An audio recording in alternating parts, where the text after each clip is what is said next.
Hello beautiful people, this is Chris from TechSpert and I'm here with the new Skagen Falster 2 smartwatch, an updated version of the original Falster launched earlier in 2018. I'm going to do a full tour and show you exactly what you can expect. So first of all, slapping it on my wrist. I can't actually get it on my wrist, so that's a good start. These are quite fiddly little holes here, and that really doesn't want to go in there, said the bishop to the actress.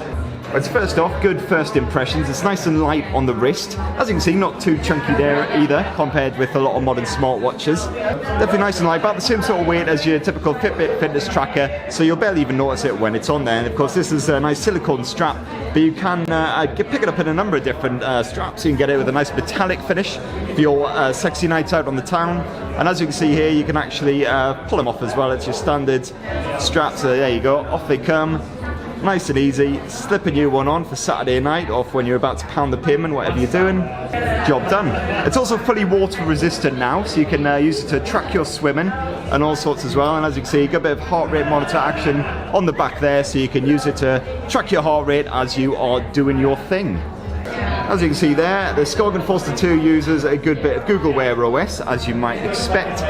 So of course that means you've got your full complement of Google apps slapped away on there, which you can access with a quick push of this middle button here. You've also got two bonus buttons, which you can use to load up the apps of your choice, whatever your favorite apps are, be it a heart rate checker, like this guy's got it set up as, the bottom one set up to your media controls. You've got fast access to whatever you use the most. It's powered by a Qualcomm Snapdragon 2100 chipset. So far seems very, very nippy indeed. Seems very reactive to all my pushes and prods and everything. No worries whatsoever. So hopefully should be nice, smooth, everyday performance. As usual, you just flick down to access your settings, flick up to access your notifications.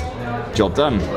It's got built-in NFC support, so you can use it for your Android Pay, bit of that if you want to ditch the wallet at home and use it to get your payments on the go. And it's also got built-in GPS now, which is great news if you want to pound the pavement and want to leave your smartphone at home to travel nice and light, so you don't have to be carrying that around as well. It'll still track your movements.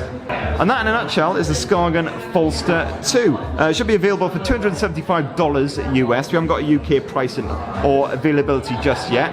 We should be available through the Skagen website and hopefully retailers such as Amazon as well. And there you have it, first smartwatch of IFA 2018 ticked off. And don't forget to hit subscribe for more on the latest and greatest wearables and other tech here at IFA 2018. Cheers.